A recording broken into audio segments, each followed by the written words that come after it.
자, 그러면은 그 랜덤으로 진짜 뽑을게요. 랜덤으로 이렇게 하나 뽑겠습니다. 그래서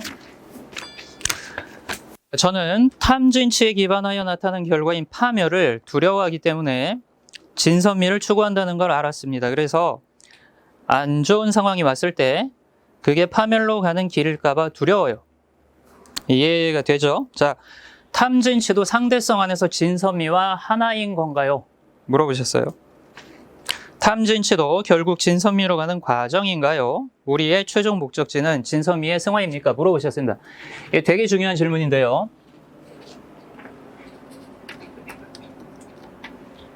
자, 여러분.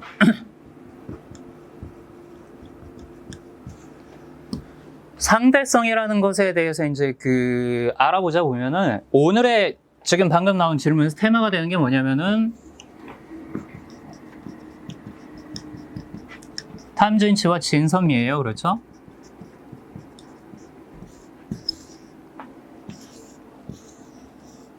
해석을 해보자면 그냥 그 문자 그대로 해석을 하면 탐욕이에요. 그 다음에 가운데 진은 분노예요. 화내는 거 있죠. 화내는 거. 자, 그 다음에 맨 마지막 치는 어리석을 치인데 어리석음이라는 뜻보다는 진리를 모른다의 뜻에 가깝습니다. 근데 이걸 보다 더 구체적으로 설명을 하자면은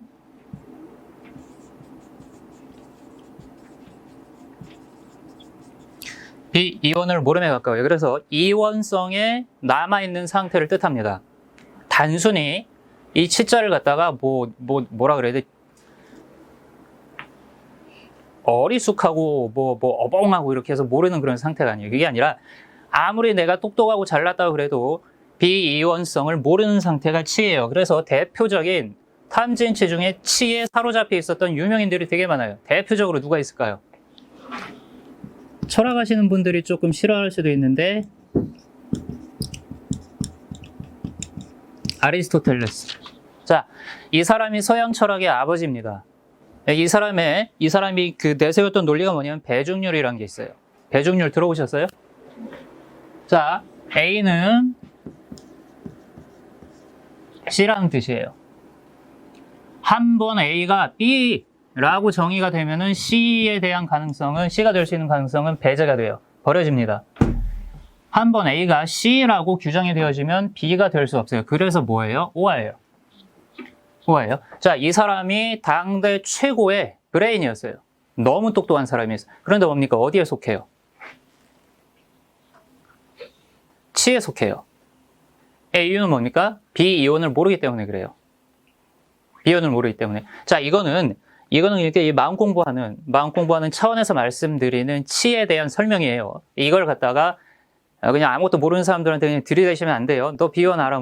몰라 하면은 넌 어리석은 놈이야. 결국 난 비이온 알아. 조금 알아. 하면 뭐예요?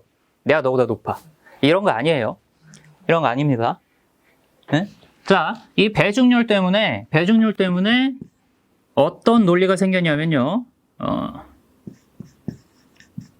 이원적 실체론이라는 게 생겼습니다.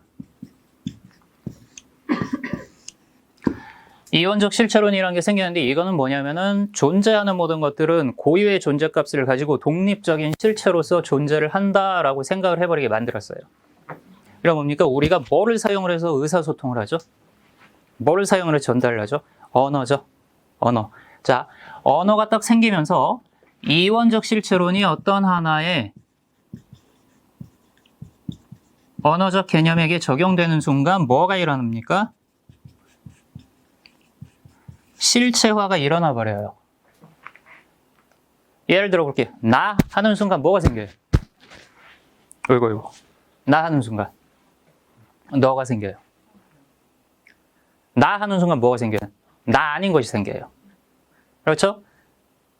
그러면서 뭡니까? 단순히 나와 너라는 개념으로 구분 지어 놓은 것에 불과한데 뭐가 돼버려요? 나는 곧 죽어도 나가 돼버리죠. 네? B와 C예요. 너는 곧 죽어도 너가 돼버리죠. 실체화가 딱 일어납니다. 실체화가 일어나면서 어떻게 됩니까? 여기로 떨어지는 거예요. 여기로. 자, 탐진치 중에 가장 심각한 문제점이 뭐냐면은 언어가 가져오는 이원적 실체화를 만들어내는 주범이기 때문에 이 치로 빠지게 만들어버리는 거예요. 탐진치 중에 이 어리석음, 비이원을 모르는 어리석음으로부터 뭐가 탄력을 받는 겁니까? 탐진치가 탄력을 받는 거예요. 자, 그런데 여기에서 이렇게 이야기를 하니까 많은 분들이 탐진치를 뭐의 대상으로 이제 여기기 시작해요. 배척, 외면하고 배척하기 시작합니다. 대표적인 탐진치의 화신을 뭐라고 불러요?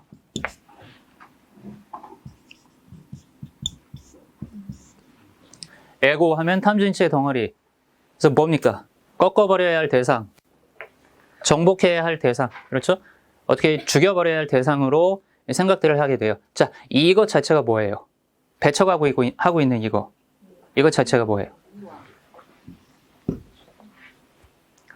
진이에요. 분노거든요?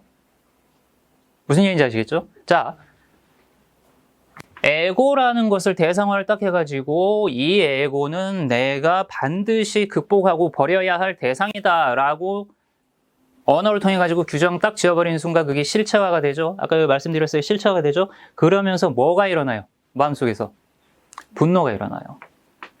분노가 일어나요. 그렇죠? 분노가 일어나면서 마음 공부를 해서 나는 진선미를 추구를 하는 삶을 살아가야겠다라는 기특한 마음이 일어납니다. 그런데 이게 뭡니까? 알고 보면 자기한테는 기특한데 이제 뭐에 사로잡히게 돼요? 진선미를 추구해야겠다라는 마음에 사로잡히게 돼요. 뭐예요? 탐이죠. 자, 여러분 잘 생각하셔야 돼요. 탐진치라는 것은 우리가 생각하는 것보다 훨씬 더 근원적인 차원까지 다 있습니다. 탐진치를 추구하는 사람들이 어떻게 정말 나쁜 사람들이 아니에요. 여기 있는 우리 모두가 탐진치에 기반해서 마음을 내고 살고 있어요. 근데 뭐예요? 본인이 몰라요. 그런데 비이원을 공부를 하게 되면은 이 부분이 알려져요. 자, 겉으로 보기에는 진리를 추구를 하고 있죠? 구도행을 합니다. 수행을 합니다. 마음 공부를 해요. 하면서 미묘하게 마음 안에 어떤 마음이 생겨요? 이 마음 공부에 해당하지 않는 부분, 세속적인 부분은 또 어떻게 돼요? 외면해버려요. 그렇죠? 뭐예요, 그게? 다 들어가 있죠? 탐진치를 우리가 배척하려고 하고 있는 그 순간 자체가 사실 뭐란 얘기예요? 탐진치란 얘기예요. 탐진치. 그런데 이 탐진치와 상대되는 개념이 이제 진선미라고 써놨습니다. 진실한 것, 우리가 선이라고 부르는 것, 선악할 때, 그다음 뭐예요? 아름다운 이제 미자인데, 탐진치와 상대적으로 존재하는 개념인 진선미에 대해서 알고 나서 이 진선미를 또 추구하려고 하죠. 결국 뭐예요? 어떻게 해도 탐진치예요. 자, 그런데 여기서 되게 재밌는 게 있습니다. 근원적으로 우리가 탐진치를 추구하고 있다는 사실을 알았다고 해도 그것을 바꾸기 자체는 힘들어요. 그리고 탐진치 자체는 우리 삶 안에서 사라지지 않아요. 이건 무슨 얘기냐면 에고라는 것도 없애버릴 수가 없다는 얘기예요. 자, 그러면 뭘 하면 돼요? 관점을 바꾸면 돼요. 관점을 바꾸면은 탐진치와 진선미가 같은 것이 됩니다. 이게 비이원이에요. 자, 볼게요. 비이원 두 가지 근원이 서로 다른 근원이 아니다라는 얘기예요. 불교에서는 뭐라고 씁니까? 불이. 둘이 아니다라는 얘기예요. 둘이 아니다. 탐진치하고 진선미는 서로가 서로에게 의존해가지고 나타날 수밖에 없어요. 그런데 자세히 생각을 해보면 이 세상에 존재하는 모든 것은 이 상대성에 의존하지 않고 나타날 수 있는 게 없어요. 있을까요? 한번 찾아볼까요? 홀로 있을 수 있는 것? 있을까요? 없어요. 진짜 하나도 없어요. 자, 여기 여자분들 계시죠? 여성분들, 본인이 여성이라는 사실을 어떻게 알아요? 그렇죠? 남자가 있기 때문에 알아요. 남성분들도 마찬가지. 내가 남자라는 사실을 어떻게 알아요? 여자가 있기 때문에 알아요. 여성 혐오자들, 남성 혐오자들이 있습니다. 어리석은 짓이에요. 이유가 뭐예요? 단순히 그런 그 심리적인 상태 자체가 스트레스를 받아 있고 한쪽으로 치우쳐 있고 그런 걸 이야기를 하는 게 아니라 근본적으로 내가 혐오하고 있는 남성이라는 개념이 없으면은 여성 자체도 없습니다. 그리고 또 다른 상대성의 깊이에서 바라보게 되면 뭐냐면 지금 내가 어떤 남성 자체를 혐오하고 있는 여성이라는 개념으로 현상하고 있죠. 그런데 남성을 혐오하고 있는 지금의 내가 존재하려면 뭐가 또 있어야 돼요? 혐오의 대상이 되는 남성이 있어야 돼요. 무슨 얘기인지 아시겠죠? 무슨 얘기인지 아시겠죠? 자, 이게 상대성이에요. 진섬유는 탐진치하고 떨어져서 따로 존재하는 게 아니라 사실 뭐란 얘기입니까? 동전의 양면과 같고 이 손의 손바닥과 손등과 같습니다. 그런데 우리가 평소에 손이라고 딱 할 때 뭐라 그래야 돼요? 아무 생각 없이 손바닥하고 손등을 전부 다 손이라고 하죠. 그런데 왜 세상을 살아갈 땐 이게 적용이 안 될까요? 재밌지 않습니까? 비이원이에요. 손하고 손등이. 자, 전부 다 뭡니까? 손바닥도 뭐예요? 손등은 뭐예요? 손이에요. 탐진치와 진선미가 동일한 무엇의 표현입니까? 진리의 표현입니다. 여러분들이 진선미에 대해서 알게 된다면 탐진치를 이제 탐진치로 볼 수가 없게 돼요. 탐진치의 자리에다가 악이라는 것을 써놓고 진선미의 자리에다 선이라는 것을 써놔 볼게요. 자, 악이라는 것을 갖다가 우리가 미워하죠. 선 미워하시는 분 계세요? 악을 미워합니다. 악을 미워하고 악을 없애버리려고 하죠. 자, 그리스도교 신자분들 계세요? 그리스도교. 교회 성당 다니시는 분들? 네, 계십니다. 자, 저도 그리스도교 수사였고, 모토가 뭐냐면은 세상의 죄를 없애는 거예요.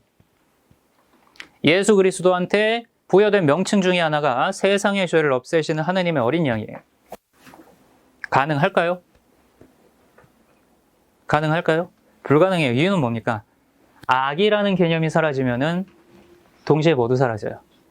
선도 사라져요. 자, 여기서 이런 질문을 하시는 분들이 이제 있습니다. 계셨어요. 자, 선과 악이라는 것, 이건 이름 붙여놓은 단순한 개념에 지나지 않습니까? 그 개념을 지워버린다고 해서 그 개념에 해당하는 어떤 그 내용물들이 사라지지는 않을 것 같은데요 라고 이야기를 하는 분들이 계십니다. 자, 그럼 여기서 제가 질문합니다. 여러분 생각해 보세요. 탐진치가 되든 진선미가 되든, 아니 존재하는 그 무엇이 되든 개념 없이 존재할 수 있는 게 있을까요? 있을까요? 네, 재밌죠? 개념 없이 존재할 수 있는 거는 없어요. 이름을 딱 붙입니다. 아, 개념 없이 존재할 수 있는 어떤 것이라는 이름표를 딱 붙여요. 뭐예요, 그거? 개념이에요. 무슨 얘기인지 아시겠죠? 자, 그럼 뭡니까? 세상의 본래 모습, 실체가 사실은 뭐란 얘기예요? 개념이란 얘기예요.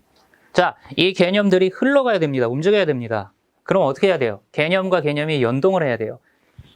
생각과 생각이 만나서 흘러가야 돼요. 이렇게 흘러가는 것을 뭐라고 부릅니까? 관념이라고 부릅니다.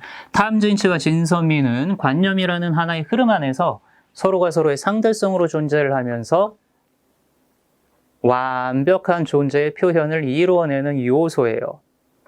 그렇기 때문에 드러난 세상에서 상대적으로 부정적인 것을 표현하는 역할을 맡은 탐진치하고 그것의 상대성으로 상대적으로 좋은 것을, 긍정적인 것을 표현하는 역할을 맡은 진선미하고는 아무런 차이가 없이 동일한 것입니다. 동일한 것이에요. 자, 여러분들이 논리를 사용을 하거나 할 때 이 부분들을 보셔야 돼요. 이제는 본질을 보셔야 돼요. 드러난 형상이 아니라 드러난 형상으로 볼 땐 달라요. 그렇죠? 탐진치하고 진선미가 모습이 달라요. 모습이 다르다는 사실만으로 어디 가서 꽂혀버리는 거예요? 모습이 다르다는 얘기는 뭡니까? 명색이 다르다는 얘기예요. 이름하고 형태가 다르다는 얘기예요. 이름하고 형태가 다르다라는 이유만으로 이원적 실체론에 딱 빠지게 됩니다. 이렇게 빠지게 되고 나서 뭐예요? 두 개를 분리시켜버리죠. 탐진치는 탐진치고 진선미는 진선미가 되는 거예요. 자, 탐진치와 진선미에 대해서 여러분들이 한 방에 이해할 수 있는 가장 좋은 방법이 뭐냐면요. 가장 좋은 방법이 자, 이렇게 한번 사유를 해보는 겁니다. 악이라는 개념, 탐진치라는 개념이 그 진선미라는 개념, 그 다음에 선이라는 개념을 존재하게 만드는 요소로서 작용을 하고 있어요. 그렇죠? 자, 그렇다면은 탐진치가 나타났을 때 탐진치가 내가 나서가지고 내가 탐진치 역할을 할게 라고 지원을 해서 나타났을까요? 자원을 해서? 그럴 수가 없어요. 세상에 탐진치가 존재하는 이유는 뭐란 얘기입니까? 감이 오세요, 조금씩? 다르게 한번 질문해 볼게요. 자, 여러분들, 앉아 계신 여러분들, 한 분도 빠짐없이 내가 남들보다 조금은 착한 사람이라고 예를 들어서 이제 생각을 하고 있다고 칩시다. 여러분이 선한 사람인 거예요. 자, 여러분들이 선한 사람이기 때문에 세상에 악당들이 있어요. 이렇게 말씀드리면 이해가 확 오세요? 왜? 세상에 악당들이 넘치고 있죠? 악한 사람들이 넘치고 있죠? 그 이유는 뭐예요? 주범이 누구란 얘기예요?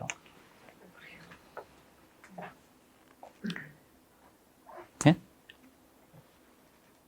자, 그러면은 그 악당, 그 탐진치, 얘네들은 홀로 나타날 수가 없이 내가 선한 사람이기 때문에 선한 사람이라는 존재가 표현되기 위해서 필요한 상대적인 개념인 거예요. 결국 뭐예요, 얘도? 지 입장에서 보면. 억울하죠? 희생자죠.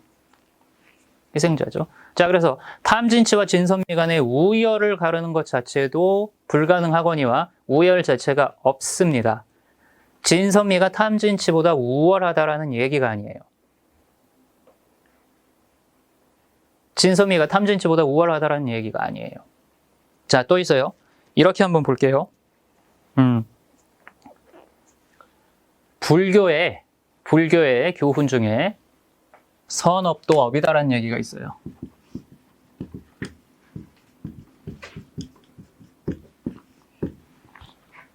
아까 말씀드렸잖아요. 왜 선업이 업이 될 수 있습니까? 네, 어떤 피해자? 악, 그거예요. 선업이라는 것을 지음으로써 뭐가 세상에 나타날 수밖에 없어요. 존재할 수밖에 없어요. 악업이라는 게 존재할 수밖에 없어요. 무슨 얘기인지 아시겠죠? 자, 그러면은 탐진치와 진선미를 둘로 딱 갈라놓고 어느 한쪽만을 절대적으로 추구를 하면서 살아야 된다라고 생각하는 이 사고방식마저도 사실은 뭐예요? 이분법적인 사고방식이에요. 평소에 왼쪽을 택해서 살아가다가 이제는 오른쪽을 택해서 살아가야겠구나. 녹색 볼펜 쓰다가 빨간색 볼펜으로 바꿔야겠구나라고 볼펜 색깔을 바꾸는 것에 불과합니다. 응? 질문 내용도 있었어요. 진선미를 추구하면 살아야 되나요? 그게 아니란 얘기예요. 진선미는 그것을 억지로 추구해야 할 것이 아니에요. 진선미를 억지로 추구하는 순간 어떻게 됩니까? 진선미가 아니게 돼요. 왜? 자연으로부터, 무위자연으로부터 벗어나 버리게 됩니다. 억지로 추구하는 그 순간 뭐가 돼요? 응? 탐진치로 떨어져 그래요. 왜? 인위가 들어가 버리기 때문에 그래요. 인위가 들어가 버리기 때문에. 자, 선업도 업이다라는 얘기 이해되세요? 네? 세상에 악인들이 존재하는 이유는 여러분들 때문이라는 얘기. 이게 얼마나 어이가 없는 얘기입니까? 자, 그리고 어디 가서 이런 얘기 함부로 하시면은 돌 맞아요. 어디까지나 진리 탐구하고 마음 공부하시는 분들, 이 카테고리 안에서 이제 이런 얘기도 잘 하셔야 됩니다. 컨트롤 하셔가지고. 그런데 이 사실에 대해서 반박을 할 수 있는 근거 자체가 없어요. 반박을 할 수 있는 방법이 없어요.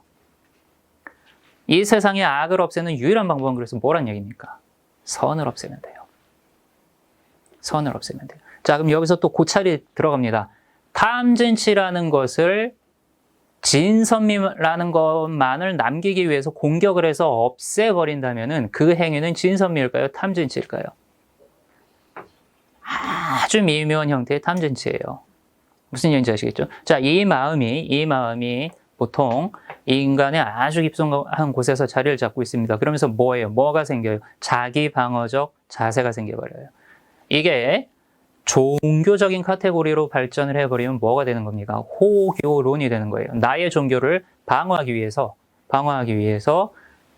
어떤 이제 그 한쪽만을 갖다 주장을 하는 거죠. 배타성을 가져오게 되죠.